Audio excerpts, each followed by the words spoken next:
എന്നെ സ്നേഹിച്ച പാവത്തിന് ഞാൻ ശരിക്കും ചതിക്കുമായിരുന്നില്ലേ? അവരങ്ങനെ പറഞ്ഞു എന്ന് വെച്ച് മോൻ അവരെ ഉപേക്ഷിച്ചിട്ട് പോന്നോ? അയ്യോ, മിണ്ടാട്ടില്ലാത്ത സീതയും ചെറുപ്പക്കാരിയായ കല്യാണിയും ഈ രാത്രിയിൽ ഒറ്റയ്ക്ക്. എന്താ മോനെ നീ കാണിച്ചത്? എന്നോട് പോകാൻ പറഞ്ഞിട്ടും ഞാൻ അവരുടെ പിന്നാലെ തന്നെ ഉണ്ടായിരുന്നു. ഇടയ്ക്കെപ്പോഴോ അവരെന്റെ കണ്ണിൽ നിന്നും മറഞ്ഞു. ഇത്രയും നേരം ഞാൻ അവരെ അന്വേഷിച്ചെടുക്കുമായിരുന്നു. എങ്ങൊരു വിവരമില്ല. എവിടെ തിരഞ്ഞിട്ടൊരു തുമ്പും കിട്ടുന്നുമില്ല.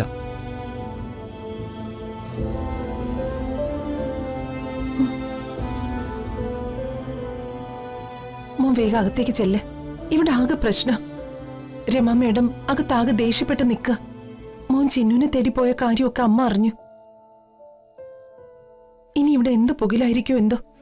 മോൻ ഒച്ചയുണ്ടാക്കാതെ അകത്തേക്ക് കയറ്. എന്നെ സ്നേഹിച്ച കുറ്റത്തിന് പാവം ചിന്നുവിനെയും സീതാന്റെയും നടു റോഡിൽ ഇറക്കി വിട്ടത് അമ്മയാ. അവരവിടെ ദേഷ്യപ്പെട്ടോ കലിതുള്ളിയോ നിൽക്കട്ടെ, അതൊന്നും എന്നെ ബാധിക്കുന്ന കാര്യമില്ല എന്തിനാമേ. അല്ല മോനെ, എനിക്കതറിയും വേണ്ട. മോനെ, മോൻ ദേഷ്യപ്പെടാതെ. അമ്മയുടെ സ്വഭാവം നിനക്കറിയില്ലേ?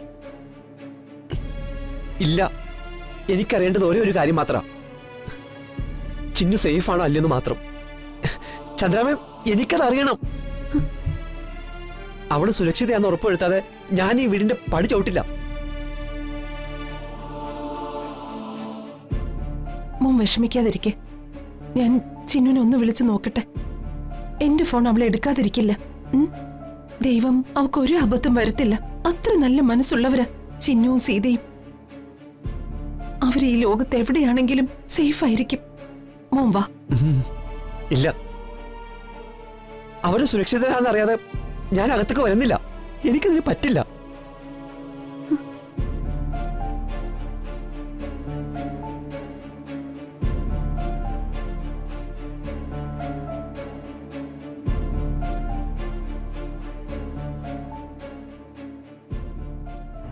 ആ ശരി, നിർബന്ധമാണെങ്കിൽ ഏതായാലും ഞാൻ കൊണ്ടാക്കി തരാം.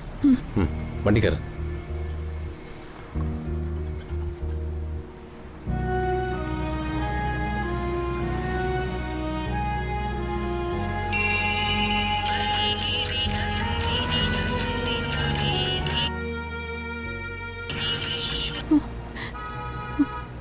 ചന്ദ്രാമ്മ. ആ മോളെ ചിന്നു, നിങ്ങൾ എവിടെയാ? എന്തെങ്കിലും പ്രശ്നമുണ്ടോ? ചന്ദ്രാമ്മ നിന്നെ എത്ര തവണ വിളിച്ചു. നീ എന്താ തിരിച്ചു വിളിക്കാത്തെ? ചന്ദ്രാമ്മ സങ്കടപ്പെടണ്ട. ഞങ്ങൾ വലിയൊരു അപകടത്തിൽ പെട്ടതായിരുന്നു. പക്ഷെ അവിടെ നിന്നും ദൈവം അയച്ചതുപോലെ ഒരു മനുഷ്യൻ വന്ന് ഞങ്ങളെ രക്ഷപ്പെടുത്തി.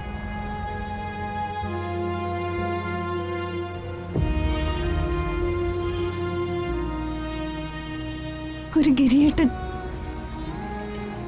അദ്ദേഹം ഞങ്ങളെ അദ്ദേഹത്തിന്റെ വീട്ടിലേക്ക് ക്ഷണിച്ചതാ.